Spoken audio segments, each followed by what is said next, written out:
ये है लंदन। पहली नज़र में लगता है कि यह दुनिया में रहने के लिए सबसे बेहतरीन जगहों में से एक है, लेकिन करीब 90 लाख वाले इस शहर में 2 लाख से भी ज़्यादा करोड़पति रहते हैं। ये दुनिया के सबसे बड़े फाइनेंशियल सेंट्रल्स में गिना जाता है और यहाँ यूरोप के मुकाबले सबसे ज़्यादा प्राइवेट जेट ट्रैफिक होता है। लेकिन जो शहर कभी ग्लोबल साम्राज्य का दिल हुआ करता था, वहाँ हालात पूरी तरह से बदल चुके हैं। आज लंदन में हर चौथा आदमी गरीबी में जी रहा है, जहाँ बेघर लोगों की संख्या ब्रिटेन के नेशनल एवरेज से 8 गुना ज्यादा है। ये समझना मुश्किल नहीं है कि लोग सड़कों पर पहुंच चुके हैं। 2017 में जहां घर का किराया 15,000 पाउंड साल का था, वहीं आज नए किराएदारों को 2700 पाउंड प्रति माह देना पड़ रहा है, यानी सिर्फ 8 साल में 80% से भी ज्यादा बढ़ोतरी। और इस प्रॉपर्टी क्राइसिस के बीच सेंट्रल लंदन के लगभग 45% से भी ज्यादा प्रॉपर्टीज विदेशी खरीदारों के हाथों बिक रही है। कभी यूके के युवाओं के लिए लंदन एक सपना हुआ करता था। राजधानी का मतलब था बेहतर नौकरी, बड़े मौके और शानदार जिंदगी। इस उम्मीद में लाखों लोग यहाँ आए, लेकिन अब ये शहर पहले जैसा नहीं रहा। नौकरी पाना पहले से मुश्किल हो चुका है और जो नौकरी मिल भी जाए उसकी तनख्वाह इतनी नहीं है कि खर्च चल सके। हालांकि यहाँ के लोगों की औसत कमाई ज्यादा है, लेकिन असली स्टेट ऑफ लिविंग उतना नहीं है। सच तो ये है कि लंदन में ज्यादा कमाई करने वाले लोग भी घर का किराया और खर्च निकालने के बाद यूके के बाकी लोगों की तुलना में खर्च करने के ताकत के मामले में सबसे नीचे 5% में आता है। 2008 से अब तक महंगाई को ध्यान में रखते हुए तनख्वाह जरा भी नहीं बढ़ी है, यानी लोग ज्यादा कमा रहे हैं लेकिन जिंदगी और बदतर होती जा रही है। Millions of people in the UK are in paid employment, but still struggling to make ends meet.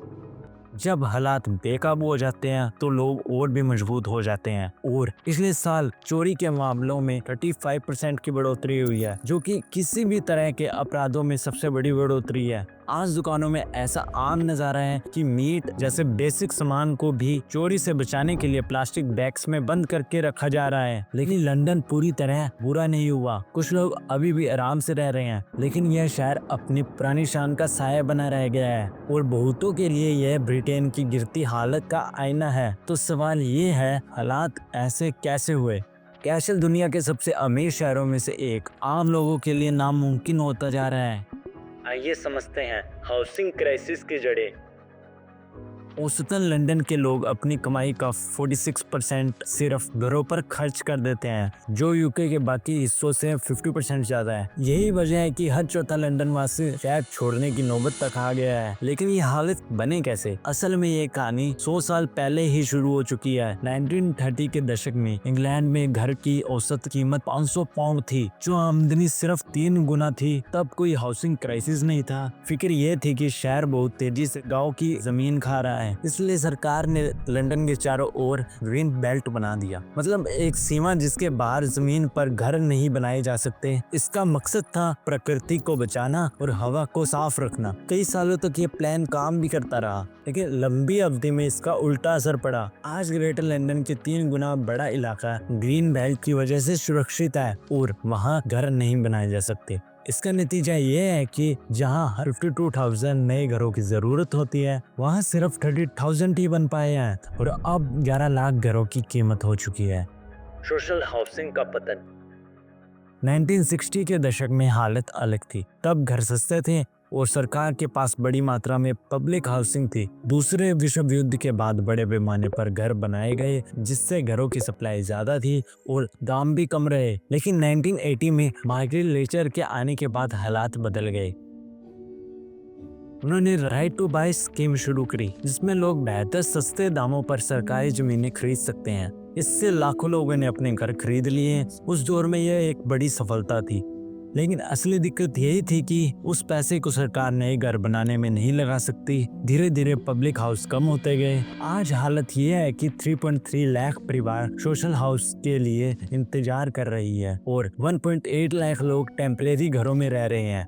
2005 में घरों की कीमत आमदनी से 8 गुना थी, आज ये 14% तक पहुंच चुकी है। लंदन में एक और बड़ी समस्या है विदेशी निवेश। करीब 1 लाख घर ऐसे हैं जो खाली पड़े हैं, लेकिन फिर भी उनकी कीमत आसमान छू रही है। क्यों?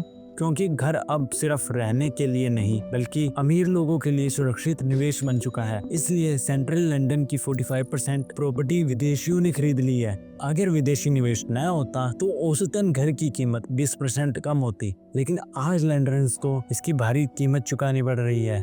यह सिर्फ घरों की बात नहीं है, लंदन में रोजमर्रा की चीजें बेहद महंगी हो चुकी है। हालत यह है कि पिछले 4 सालों से महंगाई 35% तक बढ़ चुकी है। ऊर्जा बिल 1000 पाउंड सालाना से बढ़कर 1700 पाउंड पहुंच चुका है। पुराने घरों की वजह से लंदनियंस के बिल यूके के बाकी हिस्सों से 20-30% ज्यादा आते हैं। 2008 से लगातार कटौतियों ने यूके की पब्लिक सर्विसेज की हालत खराब कर दी है। NHS का खर्च 2 गुना हो चुका है। सड़कों की मरम्मत पर 17 बिलियन पाउंड तक का बैंक लोन है। कई स्कूल मरम्मत की हालत में है। टैक्स भी अब वर्ल्ड वॉर 2 के बाद से भी ज्यादा है, यानी आम इंसान की जेब से पैसा और निकलता जा रहा है। महंगाई और बेरोजगारी का असर अपराधों से साफ दिखा है। लंदन का क्राइम रेट सिर्फ पिछले साल 25% बढ़ा है। शॉप लिफ्टिंग 35% ऊपर गई और सबसे कॉमन क्राइम है हिस्सा और अपराध। लोगों का भरोसा भी पुलिस पर कम हो चुका है। आधे लंदनियंस पुलिस पर विश्वास नहीं करते और सफर भी आसान नहीं। सोचिए, घर महंगे, जिंदगी महंगी और से सफर भी खर्चीला। 2019 से लंदन के पुरानी गाड़ियों पर रोज 12.50 पाउंड का खर्च लिखता है। सेंट्रल एरिया में कांग्रेसन खर्च 50 पाउंड है। पब्लिक ट्रांसपोर्ट भी दुनिया के सबसे महंगे सिस्टम्स में गिना जाता है। और हालात ये है कि कुछ ट्रेनें 1970 के दशक से अपडेटेड नहीं है। नतीजा, आज लंदन एक ऐसा शहर बन गया है जो सिर्फ अमीरों के लिए है। मिडिल क्लास धीरे धीरे शहर छोड़ रहा है और लोग कम्यूटल टाउन में जाने को मजबूर है। औसतन लंदन का कम्यूट 81 मिनट का है, जो यूके में सबसे लंबा है। आधे लोग अकेलेपन और तनाव में जूझ रहे हैं। तो फिर समाधान क्या है? हालात बदल सकते हैं अगर घरों की सप्लाई बढ़ाई जाए। ग्रीन बेल्ट का सिर्फ 1% हिस्सा इस्तेमाल किया जाए तो 1.4 लाख घर बन सकते हैं। ग्राउंडफिल्ड साइट्स पर 4 लाख घर बनाए जा सकते हैं। खाली घरों पर टैक्स लगा के उन्हें इस्तेमाल में लिया जा सकता है। सरकार चाहे तो विदेशी निवेशकों पर टैक्स बढ़ा सकती है ताकि स्थानीय लोगों को राहत मिले और पब्लिक ट्रांसपोर्ट सस्ता और बेहतर बनाकर आम लोगों का बोझ कम किया जा सकता है। ये वीडियो आपको कैसे लगी हमें कमेंट्स में बताएं। अगर आपने हमारे चैनल को सब्सक्राइब नहीं किया तो सब्सक्राइब कर दीजिए, जिससे हमें हेल्प होगी कि आपके लिए और अच्छी वीडियोस बना सके। Thank you.